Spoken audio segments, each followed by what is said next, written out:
Alrighty then, let's get these headphones on here and let's start the pod. Hey there, guys. Calling it like it is. I'm not an AI, and let's get started. Well, like I have said before, there's not too much going on this time of year except for the NBA. And whatever's happening with hockey, we don't care, because fuck televised hockey. Why? Because you can't see the puck. It's not that difficult to figure out why we hate televised hockey. If you like it, you're insane. You're watching a sport with no ball or apparatus. You can't see what's going on. No one will ever be able to win this argument with me, because it simply comes down to, can you see the puck? Oh, you can't? Then you lose. Televised hockey sucks. And again, I got a lot of hate mail about from hockey fans that, hockey sucks. No. Hockey doesn't suck. Those guys are fucking awesome. The gnarliest dudes in all of sports, actually, are hockey players. Going to a hockey game is amazing. Super fun, super exciting, super intense. You can see the puck. Television, you can't. You can't see the puck. It fucking sucks. Figure it out, technology, television stations, and or however the game is being televised. Figure it out. Let's see the goddamn puck. All right, now on to basketball. I just kept my eyes on a few things tonight. Lakers had a good win. Even though it actually, rewind that. It wasn't actually that great a win, because Anthony Edwards got nicked up and didn't finish the game. Only played like 18 minutes or something like that.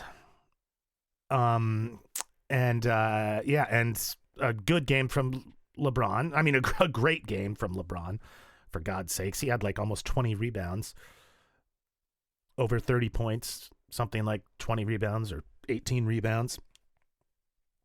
And Doncic sucked tonight. He walked away with over 10 rebounds, but shot the ball a lot.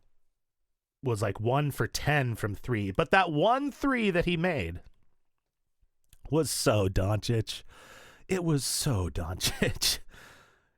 Crucial point of the game. If the Lakers would have missed this 3 that Doncic made, and the Timberwolves would have come back and then shot a 3, so a 6-point swing, the game would have been anyone's game. So this is a really big 3 to make.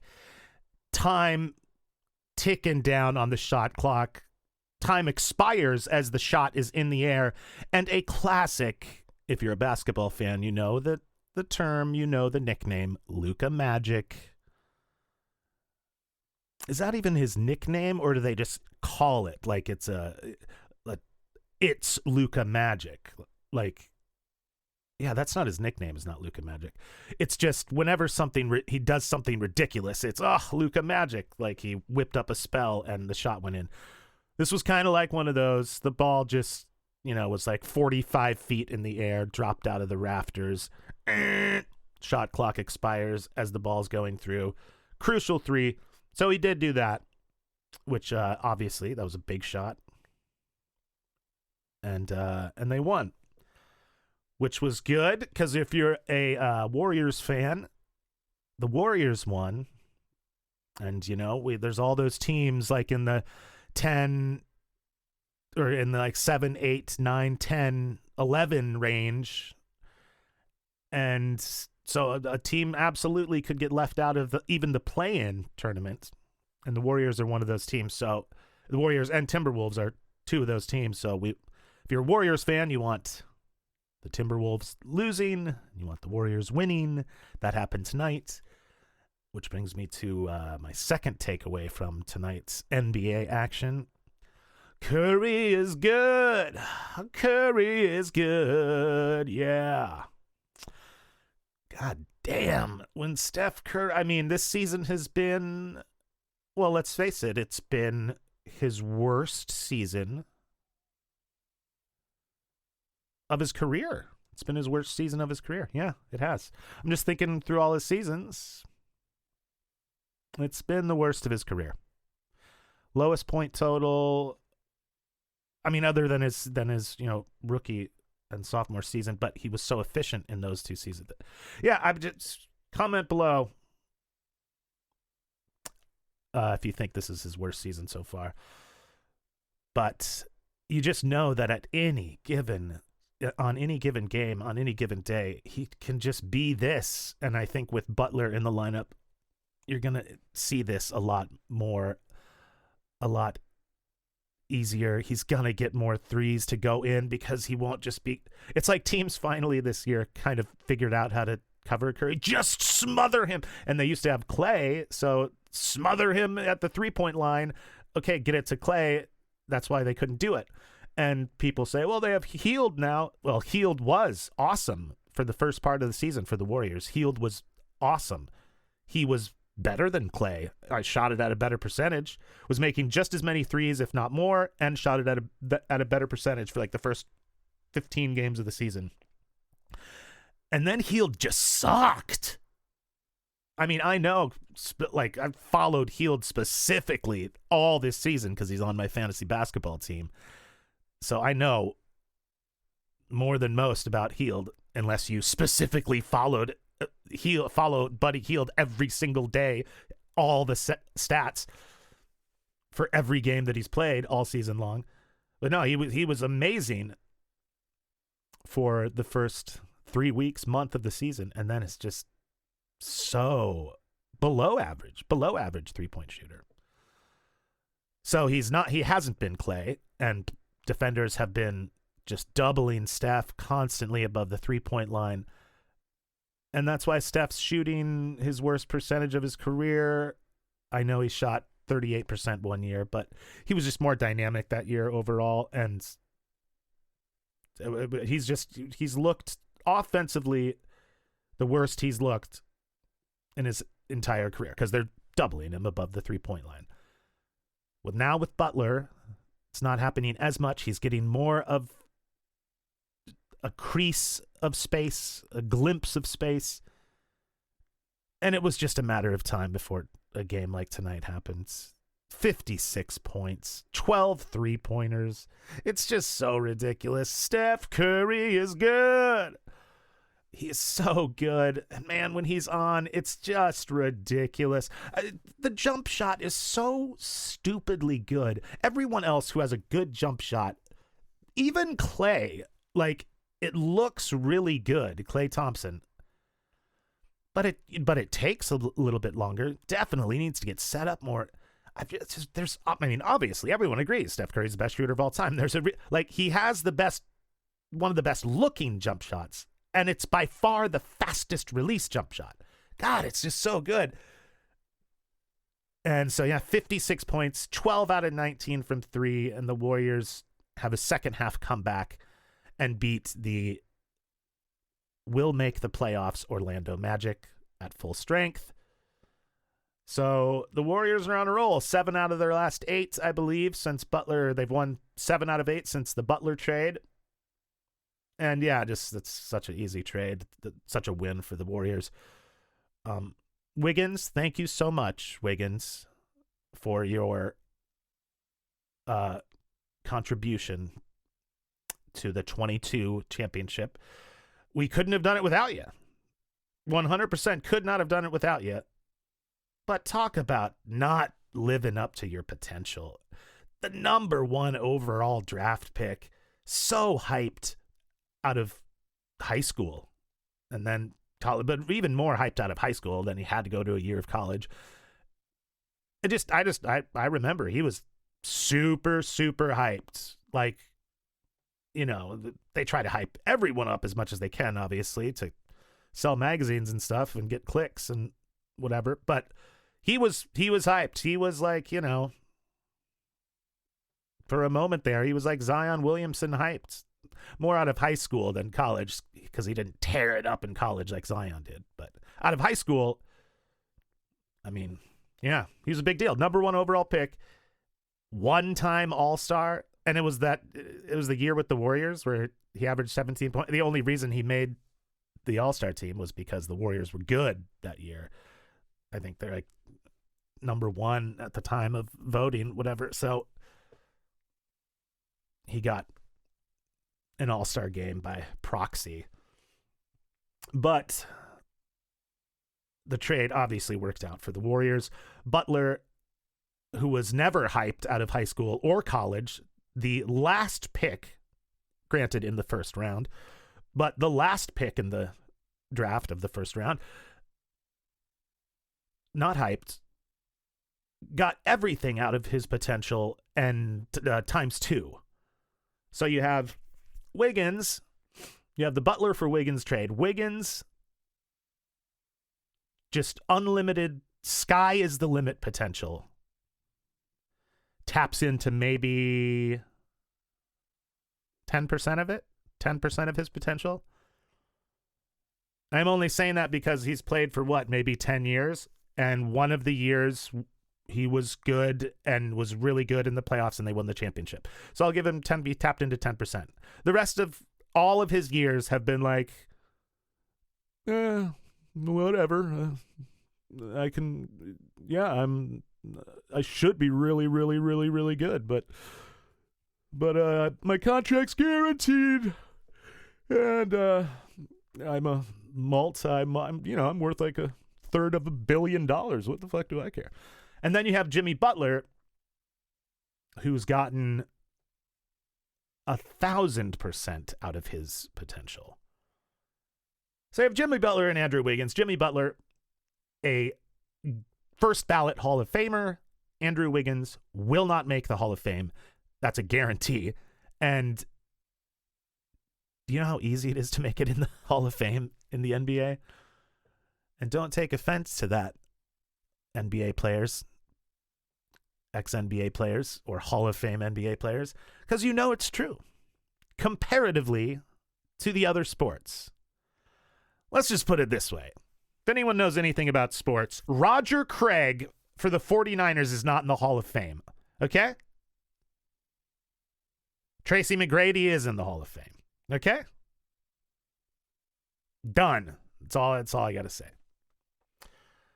Yeah, and then my last thing I wanted to say tonight about the NBA was just how the Nuggets game, they won, and it's just so funny to think that Jokic and Westbrook are on the same team. I don't think I've ever seen more of an opposite. Here's my top skill set, and this is the opposite of my top skill set on the same team before in my life. If you can follow what I'm saying, and if you can guess what I'm about to say or who I'm about to compare, then you are a good listener and decipherer of jumbled up, rambling language. That being me, not having any script to go off of right now and just word vomiting my way through this. But I was going to compare the two opposites on the same team, Jokic and Westbrook. My God.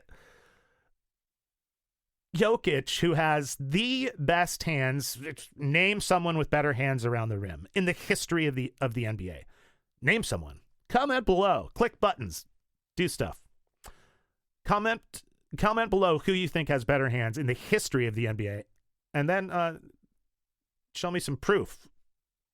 Because no one has ever had better hands around the rim than Jokic. And here's a question I want you to think about. Gun to your head. You're sitting in a chair, hands are tied behind your back, blindfold on. The cold steel pressed against your temple of a Glock 281 Magnum. And someone says, on your life, this play just happened. You have to pick yes or no after my question. You get it wrong, you die. Oh, yes, sir, what's the question? just give me the question. All right. Russell Westbrook just stole a ball a few minutes ago. ran down the court full speed with a defender next to him, but trailing him a little bit. Full speed for Westbrook. He does not get fouled, but goes full speed to the rack to lay it up. Yeah? What? Does Russell Westbrook make the layup? What are you gonna do? What?